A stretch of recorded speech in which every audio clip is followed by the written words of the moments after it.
आज हम सीखेंगे प्रार्थना के विषय में। किसके विषय में सीखेंगे?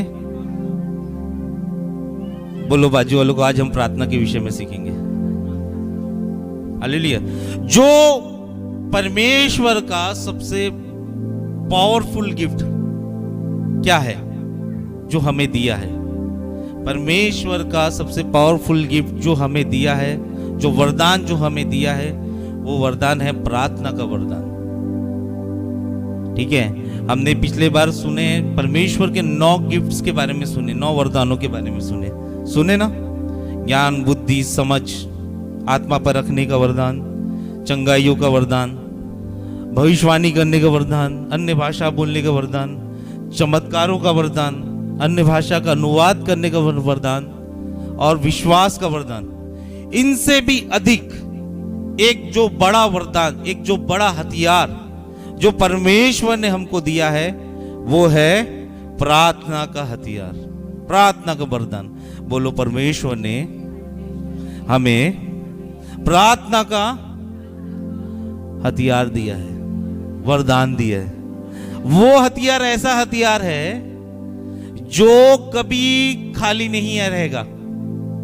हालेलुया। एक मैं आपको बात बता रहा हूं, पहले के समय क्या होता था, बस याजक ही परमेश्वर के भवन में के अंदर अति पवित्र स्थान में जाकर प्रार्थना दुआ कर सकते थे। लेकिन अब हमको क्या मिल गया है? हमको प्रार्थना करने का अधिकार मिल गया है। जो अति पवित्र स्थान था, जहां पे परमेश्वर पाया जाता था, बाइबल बताती है अब वो हमारे अंदर है। आप आनंदित है?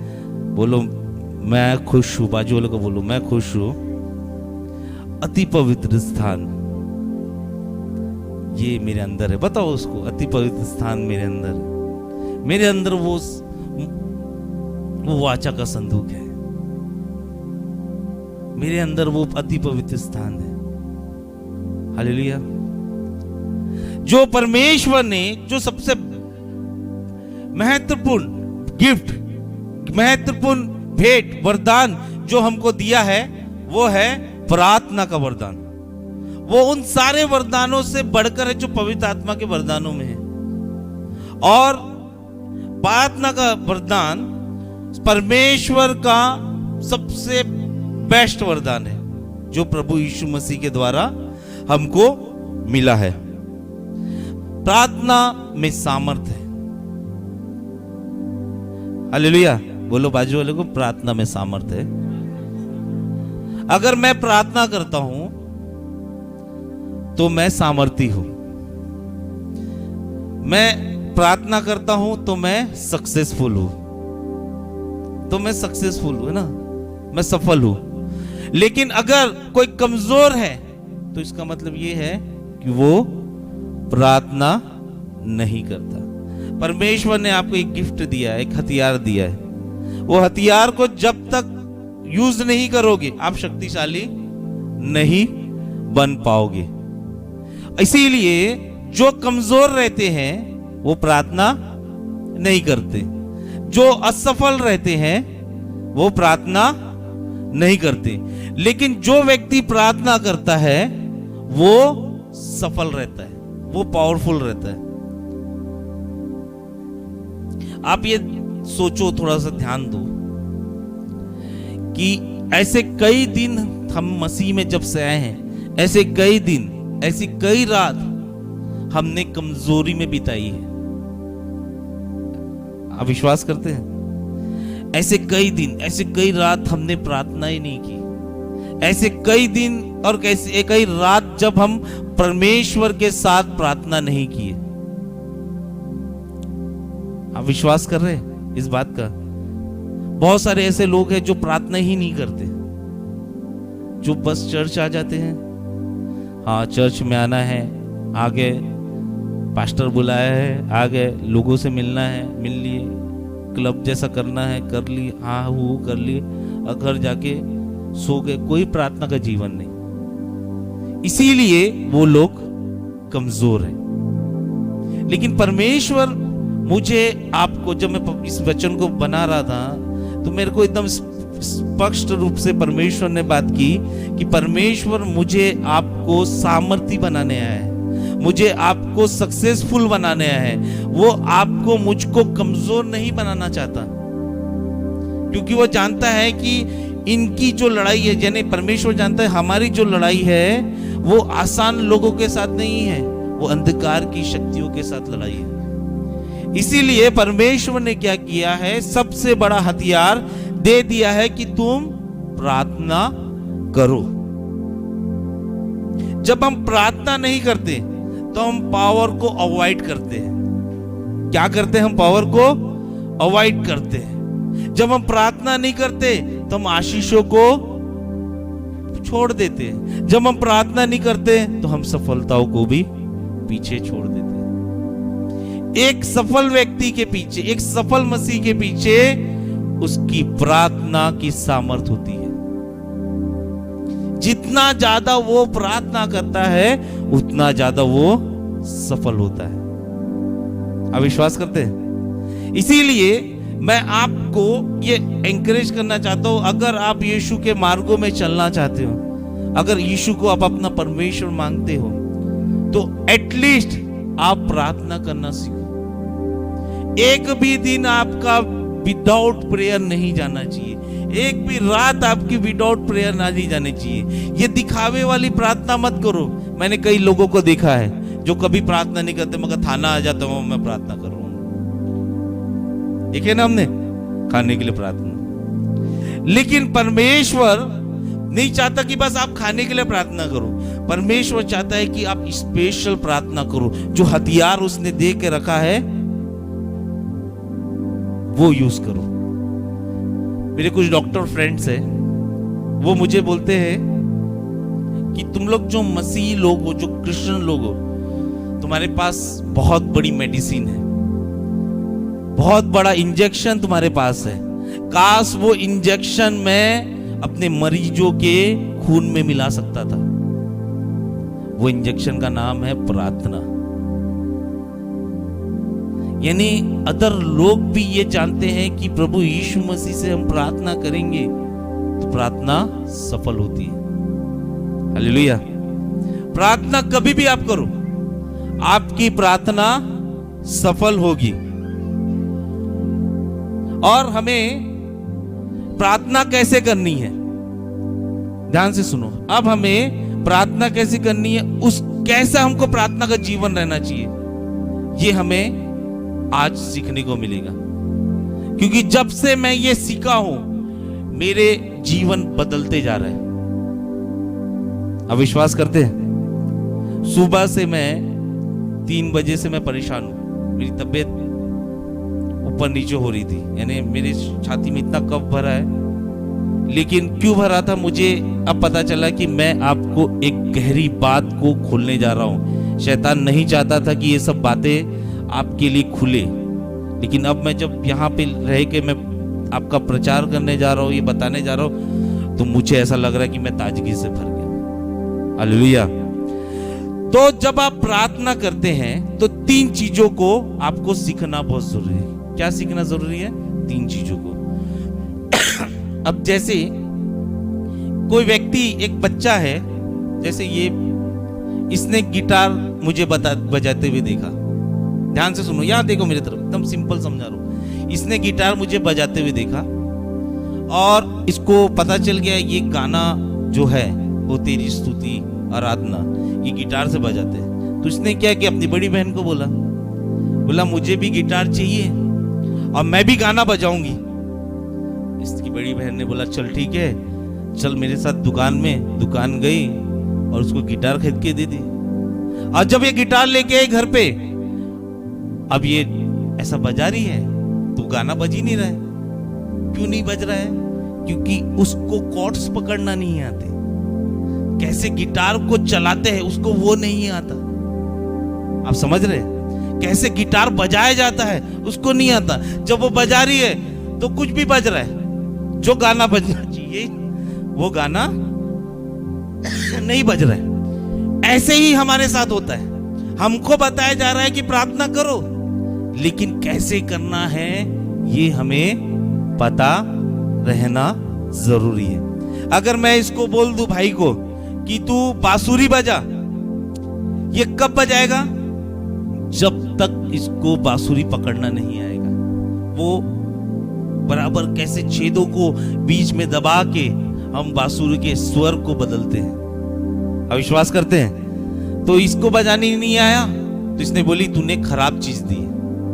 मैं इस चीज पे, दुकान वाले ने मुझे बेवकूफ बनाया, इससे गिटार से तो गाने बजते नहीं है। ऐसे ही होता है जब हम प्रभु में आते हैं, हमको कोई तो भी बोल देता प्रार्थना करो, हम हथियार लेके आ जाते हैं, प्रार्थना करते रहते कुछ नहीं होता। हम फिर बाद में क्या बोलते हैं, अरे यार इसने तो बेकारी बताया, प्रार्थना करने से कुछ भी नहीं मिल रहा है। लेकिन मैं आज आपको वो गिटार बजाना सिखाऊंगा, जो प्रार्थना करना सिखाऊंगा। जब आप वो प्रार्थना करोगे, आपकी प्रार्थना सुनी नहीं जाएगी बल्कि सफल भी होगी। हालेलुया। सफल होने वाली प्रार्थना कैसे की जाती है, ये मैं आपको बताऊंगा। तो लिख लीजिए, पहला, प्रार्थना जब करते हैं आप, तो आप सुनने वाले बनो। जब प्रार्थना में बैठते हो तो आप क्या करने वाले बनो? सुनने वाले। ऐसा नहीं प्रभु मुझे ये चाहिए, प्रभु ये चाहिए, प्रभु धन्यवाद, निकल गए। ऐसी प्रार्थना नहीं करनी। प्रार्थना कैसे करनी है? सुनने की प्रार्थना करनी है। जब आप प्रभु के पास बैठो तो आप सुनो। क्या सुनो? परमेश्वर क्या बोलता है ना।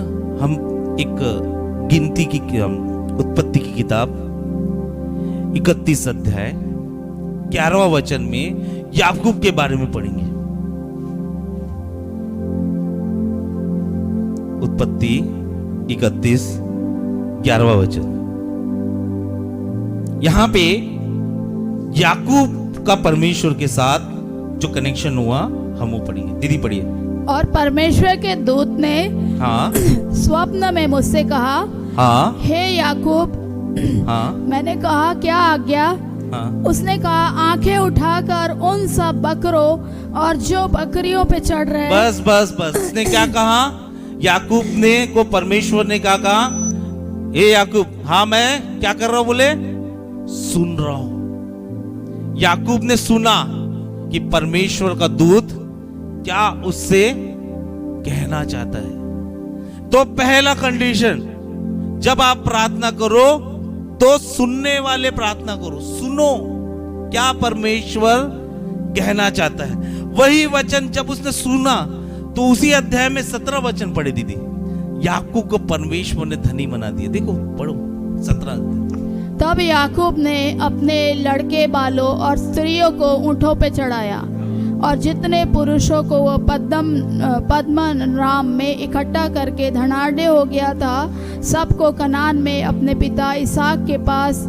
क्या हो गया था? याकूब धनवान, धन की कोई कमी नहीं, इतना धन हो गया था। क्या करने से? प्रार्थना सुनने से। जब वो प्रार्थना करने बैठा तो वो क्या हो गया? सुनने की पोजीशन में हो गया। क्या हम प्रार्थना करने के समय सुनने की पोजीशन में चले जाते हैं? है ना, हम प्रार्थना कर रहे हैं, हम परमेश्वर के साथ प्रार्थना कर रहे हैं, लेकिन जब हम परमेश्वर के पास बैठते हैं तो अपने कानों को तैयार करो कि परमेश्वर क्या आपसे बात करना चाहता है, क्या आपको बताना चाहता है। हालेलुया।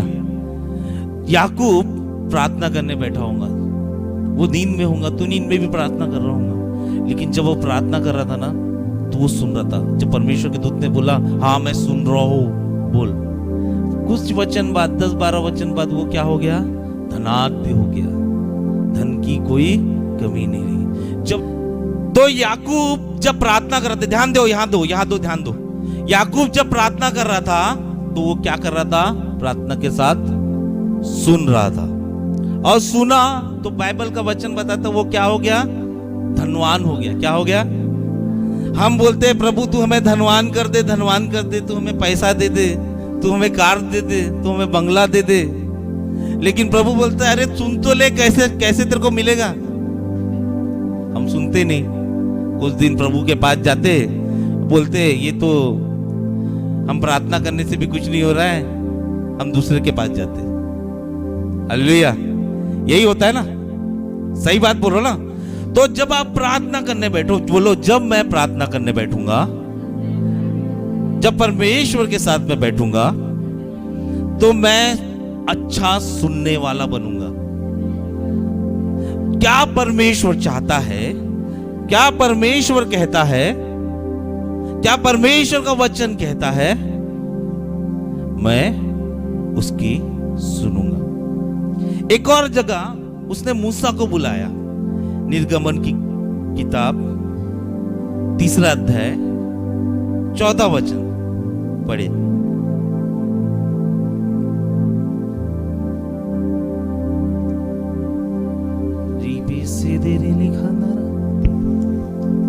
जब यहोवा ने देखा, जब यहोवा ने देखा कि मूसा देखने को मुड़ा चला आता है, जब यहोवा ने देखा मूसा आ रहा है, तब परमेश्वर ने झाड़ी के बीच से उसको पुकारा। तब परमेश्वर ने क्या किया?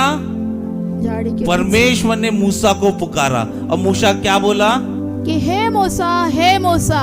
मूसा ने कहा क्या आज्ञा? क्या आज्ञा? मैं यहाँ हूँ, आई एम हियर। इंग्लिश में लिखा आई एम हियर, मैं यहाँ हूँ। क्या आज्ञा? अगर मैं बुलाते रहूं, तू आ जा, तू आ जा, तू आ जा, जब तक आप सुनोगे नहीं, आओगे क्या? और आने से पहले भी आपको बताना पड़ेगा कि आप सुन रहे हो। बाइबल बताती है मूसा ने परमेश्वर की सुनी, उसने ऐसे ऐसे चमत्कार किए, ऐसे ऐसे परमेश्वर के बड़े बड़े काम किए। इवन मूसा जब चलता था, जब उस परमेश्वर के लोग उसके साथ रहते थे, बाइबल बताती एक व्यक्ति भी बीमार नहीं रहता था, एक व्यक्ति भी बीमार नहीं रहता था। हालेलुया, एक व्यक्ति भी बीमार नहीं रहता था। क्यों? क्योंकि वो परमेश्वर की, आपके परिवार में ना एक व्यक्ति भी परमेश्वर की सुनने वाला बन जाए, कोई भी बीमार नहीं रहेगा। तो मूसा क्या था? परमेश्वर को सुनने वाला था। बोलो, मूसा परमेश्वर का सुनने वाला था। और जो परमेश्वर की सुनता था, उसने अपनी आदत बना दी। जब भी कुछ होता था, वो परमेश्वर के पास जाता था। फिर उनके राजा ने ऐसा किया, अब मैं क्या करूं, तू बता, मैं सुनने के रेडी हूं। फिर परमेश्वर से बात करता था, परमेश्वर के पास जाता था, ये लाल समुद्र है, मैं क्या करूं? परमेश्वर उसको सुनाता था, लाठी मार।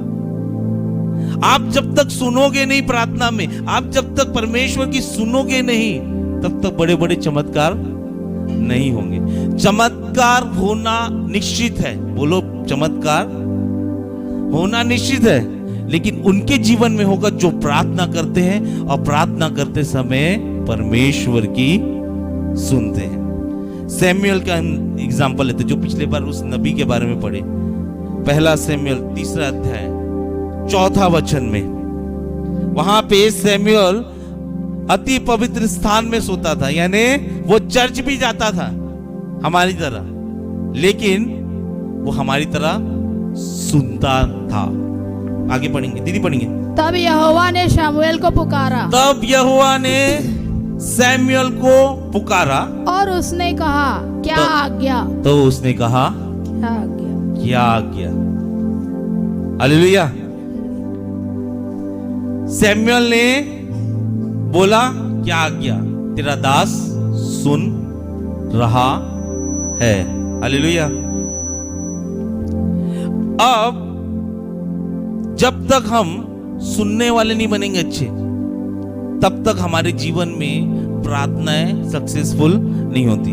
बाइबल बताती है कि सैमुअल दाऊद को अभिषेक करने जा रहा था, तो परमेश्वर की सुनते सुनते हर एक काम कर रहा था। बाइबल बताती जब साउल को वो अभिषेक करने जा रहा था, तब परमेश्वर को सुना रहा था कि ऐसा करना है, वैसा करना है। परमेश्वर हर एक जगह सैमुअल को सुना रहा था, क्योंकि वो परमेश्वर की सुनने की आदत डाल दिया था। हम प्रार्थना तो कर रहे हैं, ऐसा नहीं कि आप प्रार्थना नहीं कर रहे, आप प्रार्थना तो कर रहे हैं, लेकिन आप प्रार्थना में ये आदत नहीं डाल रहे हैं कि आप सुनो भी। आप समझ रही हो? बोलो, मुझे आज से प्रार्थना में सुनने वाला बनना है। अगर आप परमेश्वर के कामों को करना चाहते हो, आप परमेश्वर के मिशन को लेके चलना चाहते हो, तो एक वचन निकालेंगे यशायाह नबी की किताब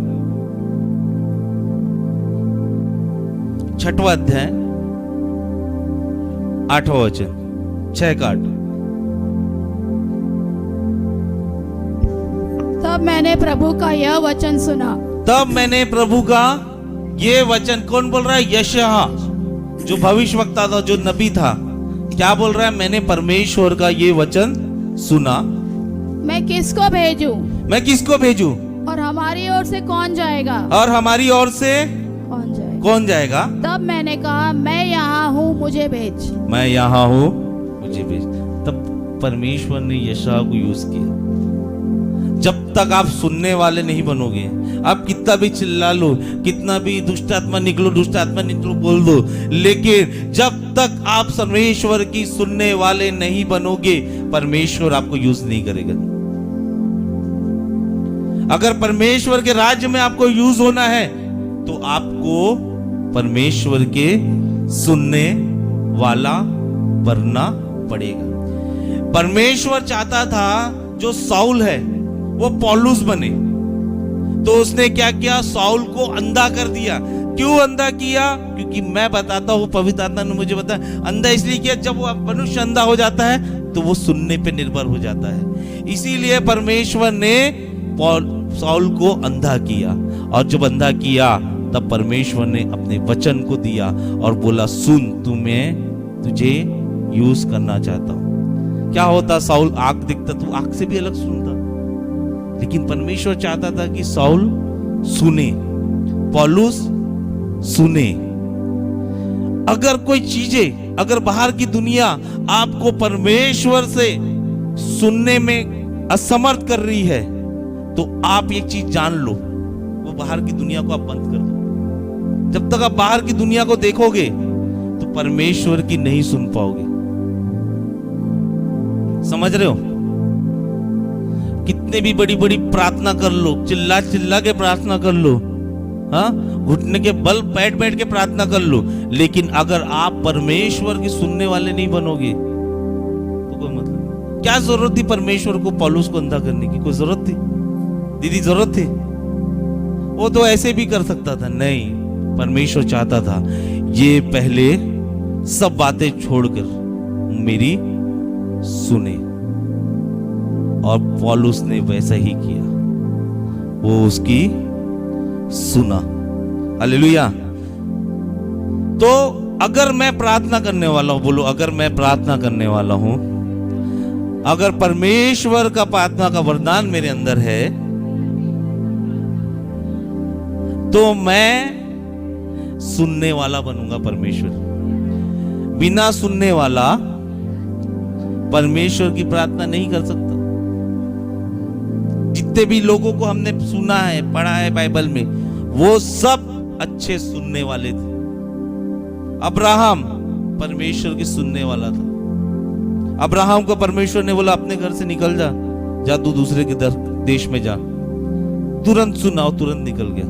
अगर वो दूसरे देश में नहीं जाता तो शायद इस्साक पैदा नहीं होता, शायद वो जातियों का पिता नहीं बनता। और आज भी उसके सुनने के द्वारा, उसने सुना, इसीलिए हम प्रार्थना करते हैं कि अब्राहम की आशीषें हमको मिलती जाए। क्या करने से? सुनने से। हम इतने बिजी रहते, इतने अपने आप को प्रभु में आने के बाद इतना अपने आप को ग्रेट समझने लग जाते हैं कि कोई प्रभु का दास वचन भी देता है तो उसकी नहीं सुनते, अपने दुनिया में लग जाते। लेकिन बाइबल बताती है जब वचन चलता है तो भी परमेश्वर की सुनना है। बराबर। फिर बोलते हैं कि हमारा कुछ नहीं होता, हमारे साथ ही ऐसा क्यों हो रहा है, हमारे साथ क्यों? क्योंकि तुम जिम्मेदार हो, आप सुन नहीं रहे हो। आपके साथ तो वैसा होगा ही। आपका गिटार बजेगा? नहीं बजेगा। इसीलिए पहला जो प्रार्थना करने का पहला चीज है, जो पहला है पॉइंट है, वो है सुनना। एक अच्छा सुनने वाला एक अच्छा सामर्थी प्रार्थना करने वाला रहता है। बोलो, एक अच्छा सुनने वाला, अच्छा सामर्थी प्रार्थना करने वाला रहता है। दूसरा पॉइंट, आप सीखने वाले बनो। क्या बनो? हम नूह की स्टोरी में जाएंगे। नूह की, नूह के समय परमेश्वर ने नूह को सिखा रहा था। क्या सिखा रहा था?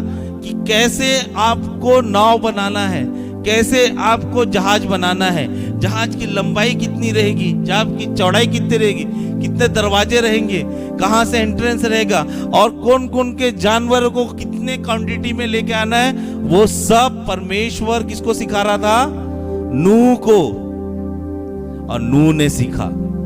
बाइबल बताती है उस समय के सब लोग मर गए बाढ़ में, सब लोग मर गए, बस नूह और नूह का परिवार बचा रहा। अगर आपके परिवार में या मेरे परिवार में, हमारे परिवार में एक व्यक्ति भी परमेश्वर की सुनने वाला बन जाए, बोलो, एक व्यक्ति भी परमेश्वर की सुनने वाला बन जाए, वो उसका परिवार को बचा लेगा।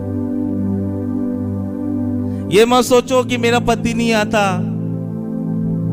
मेरी सास ऐसा करती, मेरा बेटा नहीं आता इसलिए मैं नहीं आता, मेरा पति ऐसा करता इसलिए मैं नहीं आता। ये मत सोचो।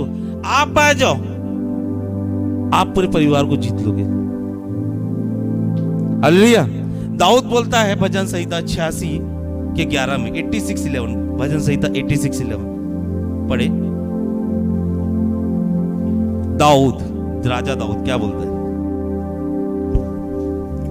हे यहोवा, हाँ, अपना मार्ग मुझे दिखा, अपना मार्ग मुझे दिखा, तब मैं तेरे सत्य मार्ग पर चलूंगा। हाँ, मुझको एक चित्त कर कि मैं तेरे नाम का भय मानूं। अपना मार्ग मुझे दिखा, इंग्लिश में लिखा है टीच योर वे, अपने मार्ग को मुझे सिखा। हम बोलते हैं परमेश्वर का प्रार्थना में, परमेश्वर तू मुझे सिखा। हम तो और परमेश्वर को सिखाने चले, प्रभु मुझे 10,000 चाहिए, उससे मेरे को 3,000 लेना है, इससे मेरे को 2,000 लेना है, अरे उससे भी लेना है, तू उनसे करवा दे, देख मैंने बता दिया 10,000 गया हो।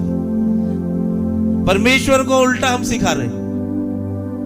लेकिन यहां पे दाऊद जो राजा था, जो इज़राइल का राजा था, जो शक्तिशाली दाऊद जो राजा था, वो क्या बोलता प्रार्थना में? तू अपने मार्गों को सिखा। तू नहीं सिखाएगा तो कुछ नहीं हो सकता। हम गाना गाते हैं ना, पवित्र आत्मा आप पवित्र आत्मा मुझे ये सिखा, तेरी मर्जी है क्या? क्यों बोलते हैं? बस गाना गाने के लिए बोलते नहीं, वो प्रार्थना करते हैं हम कि परमेश्वर तू हमें सिखा।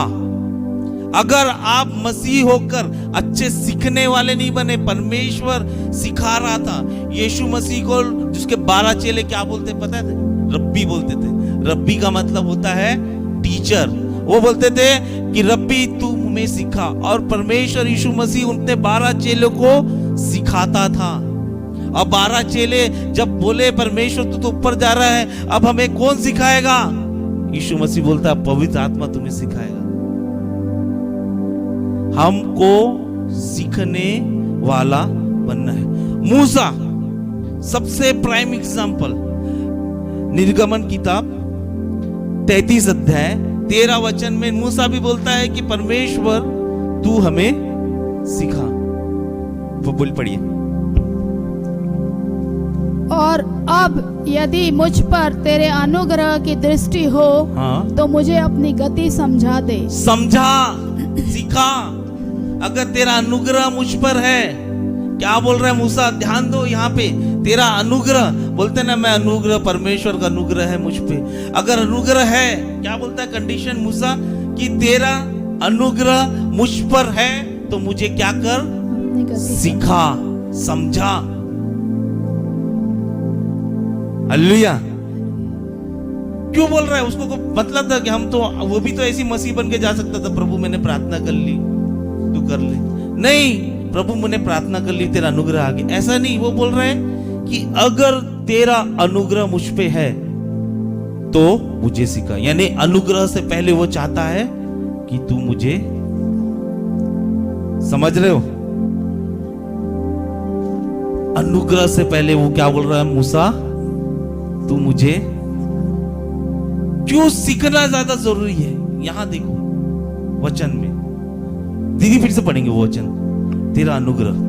और अब यदि मुझ पर तेरे अनुग्रह की दृष्टि हो, तेरे अनुग्रह की दृष्टि मुझ पर हो, तो मुझे अपनी गति समझा दे। तो मुझे अपनी सिखा, समझा। अगर तेरा अनुग्रह मुझ पे है, ये नहीं है मार्केट में चले गए मेरा परमेश्वर का अनुग्रह है, मुझ पे मनुष्य का अनुग्रह है। अरे मूसा वो देख रहा हूँ ऊपर से, कहीं से देख रहा हूँ, अरे इसके ऊपर कैसे परमेश्वर का अनुग्रह आ गया? क्या इसने मेरे जैसा सीखा? क्या परमेश्वर से सीखा इसने? हो सकता है ना। हम तो सीख नहीं रहे, बल्कि अपने आप को अनुग्रह दे, अनुग्रह दे, अनुग्रह दे। बाइबल बताती है, मूसा बोलता है तेरा अनुग्रह मुझसे है, तो मुझे पहले सिखा तू क्या चाहता है, सिखा तू हमको क्या बताना चाहता है। प्रार्थना करना ये नहीं है कि लब लब लब लब बोल दिया और खत्म कर लिए। प्रार्थना करना ये है कि आप सीखो, परमेश्वर आपको सिखाना चाहता है। आपका परमेश्वर एक अच्छा शिक्षक है, आपका परमेश्वर आपको सिखाने के लिए बैठा है। लेकिन प्रॉब्लम किसके साथ है कि हम सीखना नहीं चाहते।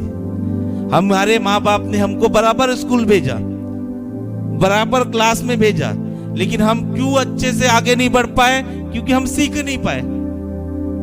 सही बात है। बहुत सारे के बच्चे ऐसा बोलते हैं कि मेरे माँ बाप ने मुझे पढ़ाया नहीं, उसके माँ बाप ने उसको स्कूल भी भेजा, उसके माँ बाप ने उसको कॉलेज में भी भेजा, लेकिन क्यों वो सफल नहीं बन पाया? क्योंकि वो सीखा नहीं।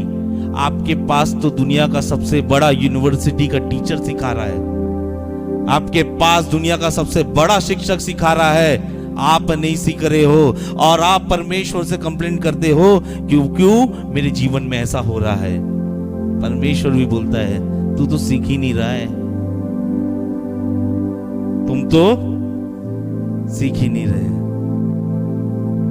हमारे परमेश्वर हमको सिखाना चाहता है, इसलिए दाऊद बोलता है तू मुझे सिखा, तेरी मर्जी है क्या। दाऊद बोलता है कि तेरी मर्जी पूरी हो, तू सिखा क्या करना चाहता है, हमें सिखा। तू जब तक सिखाएगा नहीं हम कुछ नहीं कर पाएंगे। हम छोड़ के सीखना छोड़ के हम बाहर की दुनिया को सीख रहे, सिखाता फिर शैतान बढ़िया मस्त। कुछ हुआ, कुछ सीखने से पहले अरे मस्त शैतान सिखाएगा, मस्त ब्रिलियंट सिखाएगा और ऐसी समझ देगा, याद रखोगे जिंदगी भर। लेकिन ये लोग ऐसे लोग हैं, नूह, दाऊद, मूसा, इन लोग बोलते हैं परमेश्वर तू हमें सिखा। दानियल को परमेश्वर सिखाता था। जब नबूकदनेस्सर राजा के जीवन में प्रार्थना आया, नबूकदनेस्सर राजा बोलता है, सपना आया, नबूकदनेस्सर राजा बोलता है अगर कोई व्यक्ति, कोई जो भविष्यवक्ता, कोई पुरनी अगर मेरे सपना बताएगा और सपने के बताने के बाद उसके अर्थ भी बताएगा तो मैं मानूंगा कि वो सही भविष्यवक्ता है। अगर जो नहीं बताएगा मैं उसको मार डालूंगा। कोई लोग नहीं बता पा रहे थे। दानियल बोलता है कि मैं बताऊंगा, तो मुझे एक दिन का समय दे। दानियल गया, क्या किया होगा, गया होगा अपने घर पे, अपने कमरे में गया होगा, दरवाजा बंद किया होगा और प्रार्थना करने बैठ गया होगा। और प्रार्थना करने जब बैठा था तो वो परमेश्वर को पूछ रहा होगा तू मुझे सिखा कि कैसे तूने उसको स्वप्न दिए और स्वप्न का अर्थ भी तू मुझे सिखा। बाइबल बताती है अगले दिन गया, उसने सपना भी बताया और सपने का अर्थ भी बताया।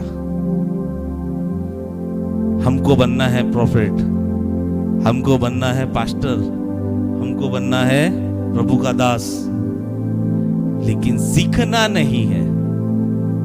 परमेश्वर से प्रार्थना करते समय सीखना नहीं।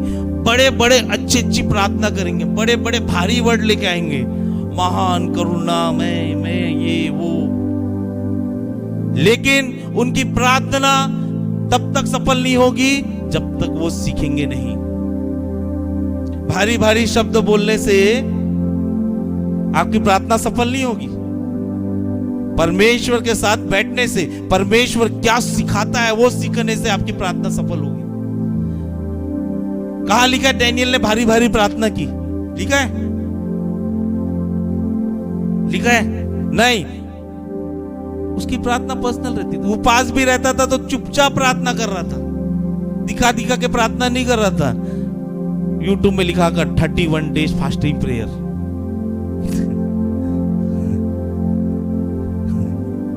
51 डेज फास्टिंग प्रेयर। फास्टिंग भी क्यों करता था? कि परमेश्वर उसको सिखाए।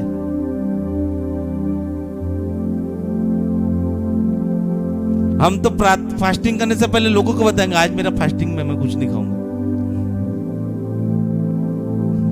सही बोल रहा हो गलत बोल रहा हो? आज तो मेरा शुक्रवार है ना, आज मेरा उपवास है। कहाँ लिखा है बाइबल में शुक्रवार को फास्ट रखना? लिखा है क्या कहीं पे? मैंने नहीं पढ़ा इसलिए पूछ रहा हूं, कहीं लिखा है?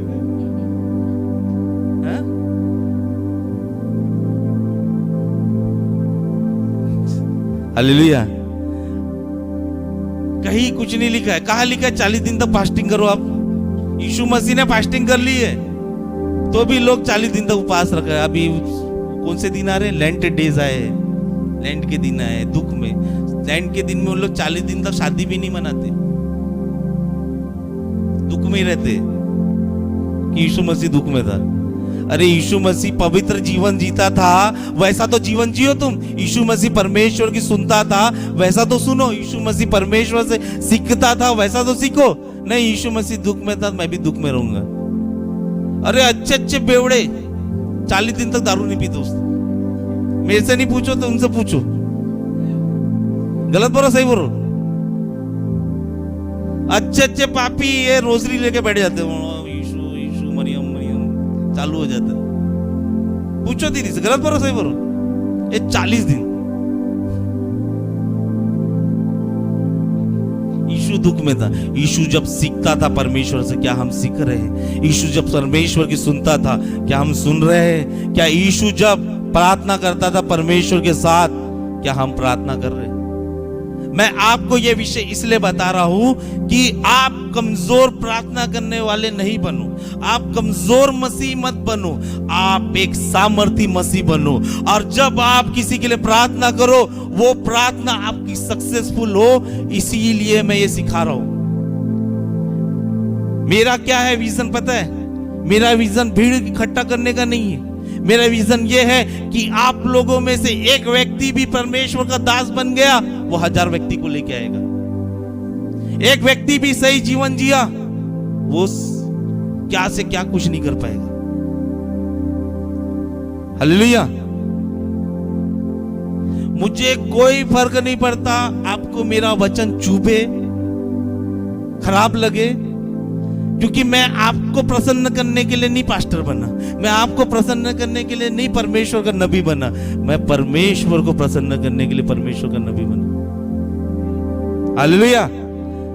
मैं क्लब नहीं चला रहा हूं जहां पार्टियां होगी। मैं क्लब नहीं चला रहा हूं जहां महीने में खाना होगा। मैं परमेश्वर के वचन को आपके सामने सुना रहा हूं। क्या होता है हमारे यहां संडे को? जब आप सुनते हो, आप ब्रेकफास्ट नहीं करते, आप लंच डिनर पूरे हफ्ते भर का करके जाते हो। हालेलुया। परमेश्वर का वचन कहता है कि आप सुनो, सीखो। क्या करो? सीखो। अगर आप सीख नहीं रहे हो, आप मसीह नहीं हो। आप कितने भी बड़े बड़े चर्च चले जाओ, आप यीशु मसीह के पास से भी आ जाओगे, सीखोगे नहीं, सुनोगे नहीं, आपका कुछ नहीं हो पाएगा। 10 लोग आए कोड़ी, वापिस कितना आया?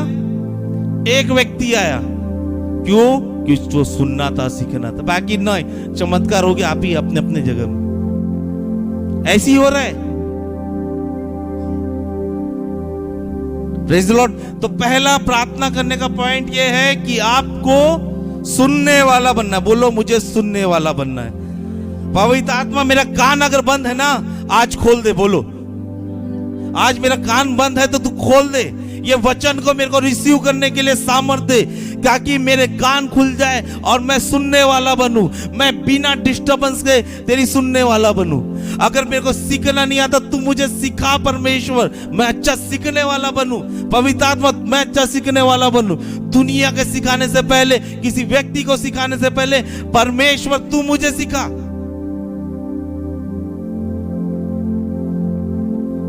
आमीन। तीसरा पॉइंट, सबसे महत्वपूर्ण पॉइंट, अगर आप प्रार्थना करते हो तो पहले क्या करना है? आपको सुनने वाला बनना है। दूसरा, सीखने वाला बनना है। तीसरा, आपको आज्ञाकारी बनना है। आज्ञा बस एक क्षेत्र में नहीं। जैसे ये भाई को मैं बोलूंगा, आप परमेश्वर की आज्ञा मानते हो? हाँ, मैं परमेश्वर की आज्ञा मानता, मैं दारू नहीं पीता। एक क्षेत्र में आज्ञा पालन नहीं करना। मैं इस भाई से बोलूंगा, आप परमेश्वर की आज्ञा मानते हो? हाँ, मैं परमेश्वर की आज्ञा मानता हूं, मैं अपना दशमांश देता हूं।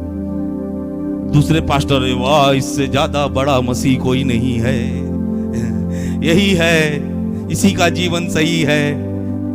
ये ताइद डालने के बाद, दसवान डालने के बाद नाके पे बैठा है, तू भी इसका जीवन सही है, यही सही है। ये ताइद डालने के बाद दूसरी की बीवियों को देखता है, यही सही है।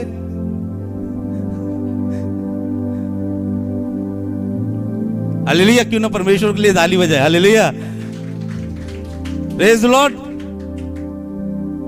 एक जीवन में नहीं, एक कार्यों में नहीं, अपने जीवन के हर कार्यों में परमेश्वर की आज्ञाओं को मानना है।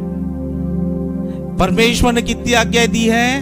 10। बोला है कि एक ही आज्ञा मानो, लेकिन ये पाई देता है, ये अच्छा है। हालेलुया। आपको ताइद भी देना है, आपको प्रार्थना भी करनी है, आपको 10 के 10 क्षेत्रों में परमेश्वर की आज्ञाओं को पालन करना है। ऐसा नहीं है कि मैं मसीह हूं, मैं आज्ञा मानता हूं, मैं ठीक हूं। एक बार परमेश्वर के दास बोलते हैं अंकुर नरोला जी कि ताइद देने से कुछ नहीं होगा। अगर आप ताइद दे रहे हो तो 2 घंटा 40 मिनट भी दो, तब आपका ताइद सक्सेसफुल होगा। हालेलुया। आपका एक भी पैसा बाहर नहीं जाएगा, बोलता है परमेश्वर का दास। बोलता है इसकी गारंटी मैं लेता हूं। आप ताइद दे दिए, मगर 2 घंटा 40 मिनट कहाँ गए आपके? कहीं गए? हर क्षेत्र में, बोलो हर क्षेत्र में, मैं अपने जीवन के हर क्षेत्र में परमेश्वर की आज्ञा मानूंगा। परमेश्वर का वचन कह रहा है कि मैं गलत काम नहीं करूं, तो मैं वैसे ही करूंगा। एक वचन निकालेंगे, प्रेरितों के काम 5वां अध्याय 29 वचन, Acts 5:29.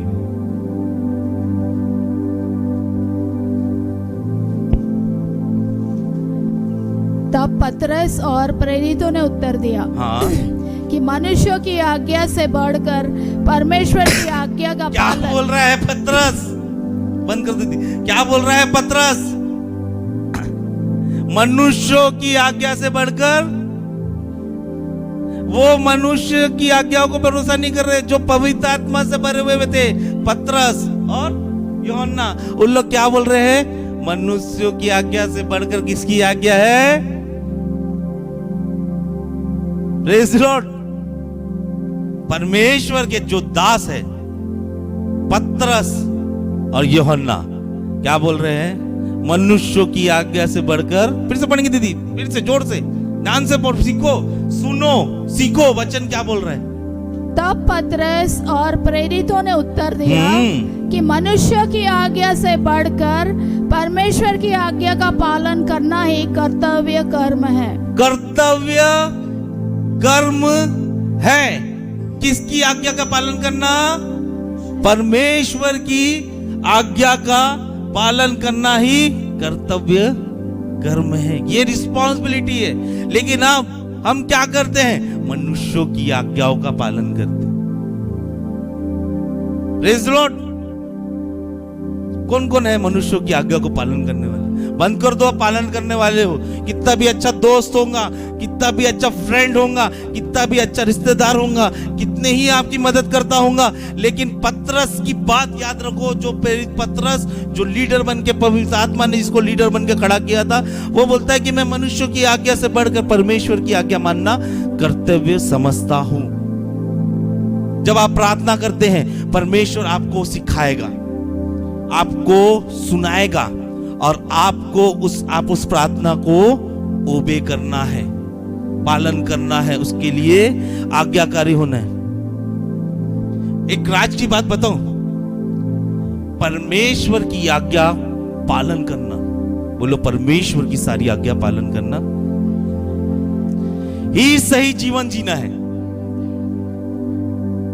हम बोलते हैं ना, सही जीवन क्या है? सही जीवन क्या है? परमेश्वर की सारी आज्ञाओं का पालन करना ही सही जीवन है। इसका जीवन कैसा है? ये परमेश्वर की सारी आज्ञाओं का पालन करता है तो सही है। ऐसा नहीं है ताइद देता ये बहुत अच्छा है, ये नहीं। परमेश्वर आपके मन को देखता है, लेकिन मनुष्य आपके जीवन को देखता है। मनुष्य ये देखेगा आपके पास कितना कार है, कितना घर है, कितने पैसे हैं, लेकिन परमेश्वर ये नहीं देखेगा, आपके मन को देखेगा, ये मेरी सुनता है कि नहीं, मैं जब इसको सिखाऊंगा अपने राज्य के लिए, ये मेरी सीखेगा कि नहीं, और सीखने के बाद ये मेरे आज्ञाओं का पालन करेगा नहीं। एक वचन मुझे बहुत अच्छा लगता है, टिक करके रख लो। पहला शमूएल 15 अध्याय 22 वचन। सब बातों का से बड़ा ये वचन है, पढ़ो। पहला शमूएल 15 अध्याय 22। शमूएल ने कहा, क्या यहोवा होम बलियों हाँ और मेल बलियों से उतना प्रसन्न होता है हाँ जितना कि अपनी बात के माने जाने से प्रसन्न होता है? आगे सुन, मानना तो बलि चढ़ाने से और कान लगाना मेढ़ों की चर्बी से उत्तम है। क्या बोल रहा है वचन? शमूएल बोल रहा है कि आज्ञा करना, परमेश्वर के वचन को आज्ञा करना, वो तेरे बलिदानों से भी बढ़कर है। क्यों बोला पता है? वहां पे वो जो राजा था, जो मनुष्यों के द्वारा बनाया गया कुपी के तेल का अभिषेक वाला राजा साउल, वो परमेश्वर के दास को बोलता है कि परमेश्वर ने उसको पहले वचन दिया कि सबको तू मार देना। वो बोलता है कि मैंने मेल बड़ी चलाने के लिए रखा है, मैं परमेश्वर को खुश करने के लिए और अच्छा करना चाहता हूं, इसलिए मैं रखा हूं। लेकिन वो आज्ञा को नहीं माना। उन्हें भेड़ बकरी, उस राजा को भी बचा के रखा। तब शमूएल ने बोलता है, तू सैक्रिफाइस करना चाहता है, तू ये बलिदानी दिखाना चाहता है, ये परमेश्वर को देख के तू देख के क्या खुश हो जाएगा? नहीं, बलिदान से भी बढ़कर है आज्ञाकारिता। क्या बोलता है शमूएल? तेरे बलिदानी से बढ़कर तेरी आज्ञाकारिता। अगर आप बलिदानी कर रहे हो, आप ताइद डाल रहे हो, आप ऑफरिंग डाल रहे हो, मीटिंगों में पैसा डाल रहे हो, मगर आज्ञाकारी नहीं हो, तो परमेश्वर के लिए जीवन में आपके लिए कोई वैल्यू नहीं। आज्ञाकारी रहना है, आज्ञाओं से एक उधर इधर नहीं जाना है। अगर आप आज्ञा पालन करते हो, आज्ञा देखो फर्क क्या है? क्यों आज्ञा पालन करने बोल रहा है परमेश्वर? क्योंकि वो चाहता है आपको सफल बनाए, वो चाहता है आपको अपनी बातें सुनाए, वो चाहता है वो आपको सिखाए कुछ ना डूज एंड डोंट्स। जैसे ना करने वाली चीज है, ना करने वाली की चीज क्या है?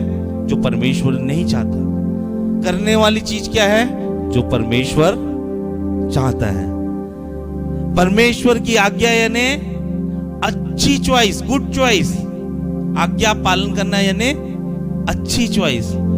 परमेश्वर की आज्ञा ना पालन करना यानी बुरी चॉइस, बैड चॉइस। परमेश्वर की आज्ञा करना यानी अच्छा जीवन जीना, परमेश्वर की आज्ञा करना नहीं माने यानी शैतान का जीवन जीना। परमेश्वर की आज्ञा पालन करना यानी सफल जीना, जीवन जीना।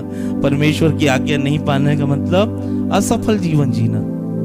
परमेश्वर की आज्ञा पालन करना यानी यश के साथ जीना। परमेश्वर की नहीं आज्ञा पालन करना यानी व्यर्थ में जीना।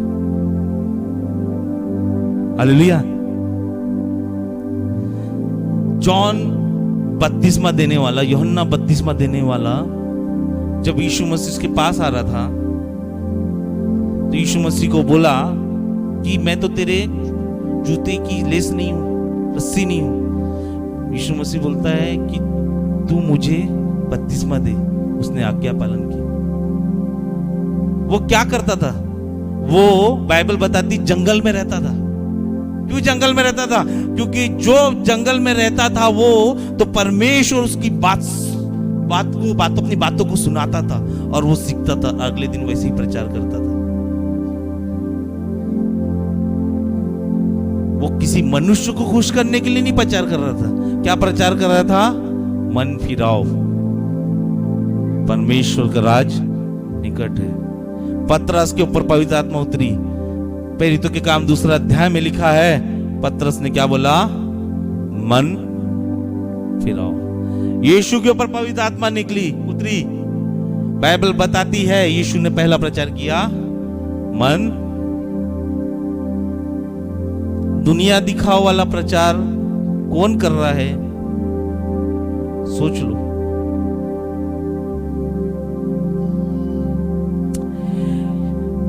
आप बाइबल के कैरेक्टर को पढ़ो ध्यान से।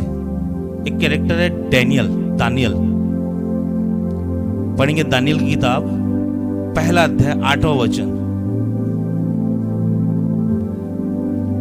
यहां पे दानियल गुलाम बना के लेके आ गया और दानियल उसके दोस्तों को बोला गया कि तुम राजा के अधिकारी यानी सेवक रहोगे और जो राजा भोजन करता है तुम वो भोजन भी करोगे। तो दानियल को पता था जो राजा भोजन करता है वो अपवित्र भोजन है। जो राजा जो पानी पीता है वो अपवित्र पानी है, दाखरस है, दारू है, मैं उसे नहीं पी सकता। क्योंकि बाइबल में को पता था कि व्यवस्था में लिखा है अपवित्र वस्तुओं को ना छूना ना उसका सेवन करना। तो दानियल ने क्या बोला? पढ़िए। परंतु दानियल ने अपने मन में ठान लिया कि वो राजा का भोजन खाकर और उसके पीने का दाख मधु पीकर अपवित्र न होए। और दाख मधु पीकर भोजन खाकर क्या ना होए? अपवित्र न। हम तो पहले नंबर पे रेडी हो जाएंगे अपवित्र होने के लिए। वो तो पैसे वाला राजा था, उसके भोजन को नहीं खाया। अगर नहीं खाता तो शायद उसके जान को खतरा रहता उनके। उसने ठान लिया मैं परमेश्वर की आज्ञाओं को मानूंगा। मैं परमेश्वर की व्यवस्था में लिखा है अपवित्र वस्तु को मैं हाथ नहीं लगाऊंगा, ना सेवन करूंगा, वैसे ही करूंगा। ये दारू रखी है, मैं राजा पीता हूंगा, मगर मेरा राजा परमेश्वर, मैं इस दारू को नहीं पीऊंगा, ना हाथ लगाऊंगा। बाइबल बताती है कि जब उनका एग्जाम हुआ ना, वो सादी सब्जी खा के भी इतना सुंदर दिखा, जो ये दारू वाले वस्तु भी, अपवित्र वस्तु खा के भी सुंदर नहीं रह पाए। इतनी चमक थी उनके चेहरे में। राजा का जो खोजा था, जो खाना बनाने वाला था, वो उसको बोल रहा था खा ले, इससे खाएगा तो बहुत सुंदर दिखेगा, बहुत सुंदर दिखेगा, राजा तेरे को ऐसी पसंद कर लेगा। राजा को चमक वाले पुरुषों की जरूरत है। लेकिन वो बोला नहीं, मेरा यश देने वाला, वो चमक देता होगा खाना, मगर परमेश्वर मुझे ज्योति से भरता है, मुझे यश से भरता है अगर मैं उसकी आज्ञा का पालन करूंगा। हालेलुया। बहुत सारे लोग बोलेंगे खा ले कुछ नहीं होता है, पी ले कुछ नहीं होता है। वो बस ज्योति नहीं दे सकते, वो चमक देंगे। चमकी आता है ना, चमक देंगे, कुछ दिन बाद काली हो जाती चमकी। हमको वो शैतान वाली चमकी के साथ नहीं रहना, हमको परमेश्वर की ज्योति के साथ रहना है। हालेलुया। उसने ठाना, क्या लिखा है वचन में? मन में उसने ठान लिया। जब आप वचन में मन में प्रार्थना करने बैठो, प्रार्थना करते समय ये ठान लो, पिता मैंने ठान लिया है कि मैं तेरी आज्ञाओं का पालन करूंगा। आप देखो ज्योति आपके ऊपर गिरेगी। Praise the Lord. तो आज हमने क्या सीखा? प्रार्थना एक महत्वपूर्ण हथियार है। बोलो प्रार्थना एक महत्वपूर्ण हथियार है। और जब मैं प्रार्थना करूंगा तो मैं 3 पॉइंट्स को हमेशा याद रखूंगा।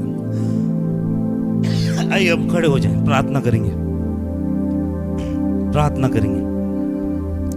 रिबे से के दिखाना लाली अंधेरे सोदोरी अंधेरे बोसी के आसाके सोदोरिया से के दिखादर।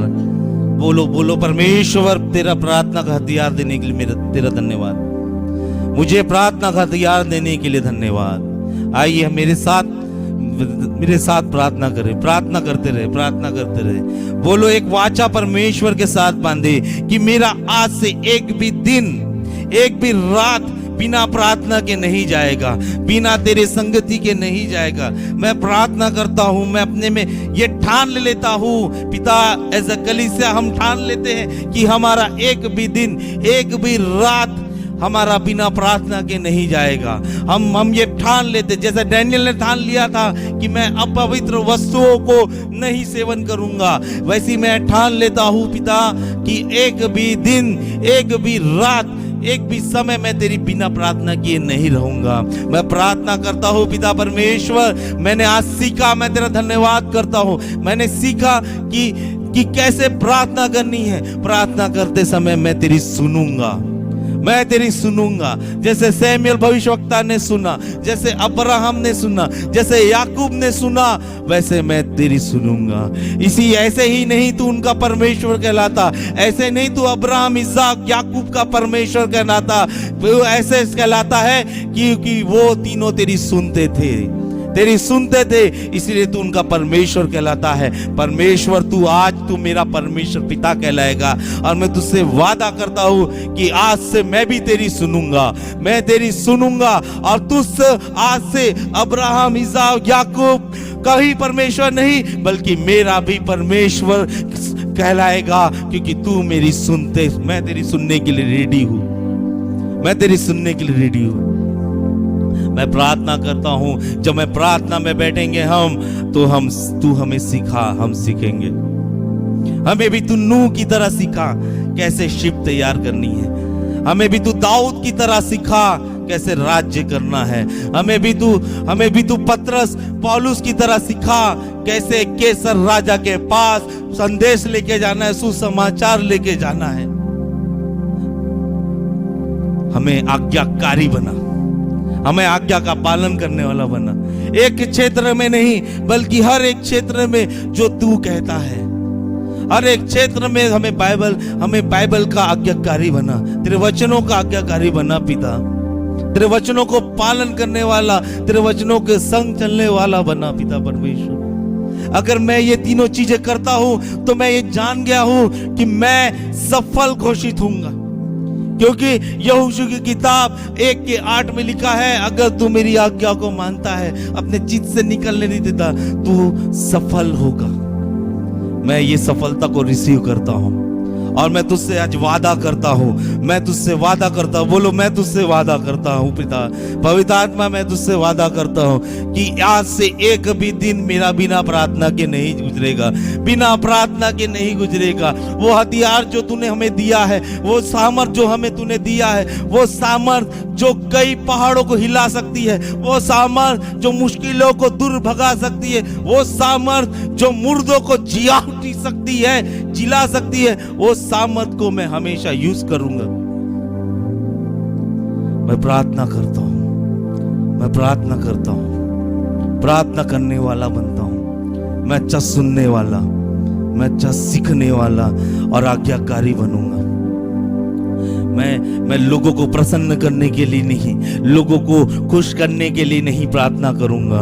मैं तेरी सुनने के लिए, तुझसे सीखने के लिए और तेरी आज्ञा पालन करने के लिए प्रार्थना करूंगा। क्योंकि मुझे आज वचन मिला है, पतरस और प्रेरित कहते हैं कि मैं मनुष्यों की आज्ञा मानने से ज्यादा बढ़कर परमेश्वर की आज्ञा मानना वाला बनूंगा। पिता, यीशु के नाम से मैं तुझसे क्षमा मांगता हूं। बोलो मेरे साथ, यीशु के नाम से मैं तुझसे क्षमा मांगता हूं। मैं क्षमा मांगता हूं कि कई दिन ऐसे बीते मेरे जीवन में, कई रात ऐसी बीती है जब मैंने तुझसे प्रार्थना नहीं की, लेकिन मैं अपने हृदय की गहराई से मैं क्षमा मांगता हूं और मैं पछतावा करता हूं, पश्चाताप करता हूं कि अब से एक भी दिन तेरी बिना प्रार्थना किए हुए नहीं बीतेगा। धन्यवाद प्रभु, तूने मुझे प्रार्थना का सामर्थ्य दिया, इतना अच्छा सामर्थ्य हथियार दिया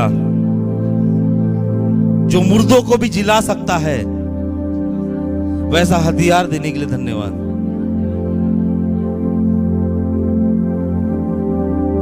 तूने मुझे ब्लेस किया है और आज जो मैंने सुना है वचन के द्वारा, इस वचन को मैं अपने जीवन में जैसे तूने अपने हाथों को छेद किया था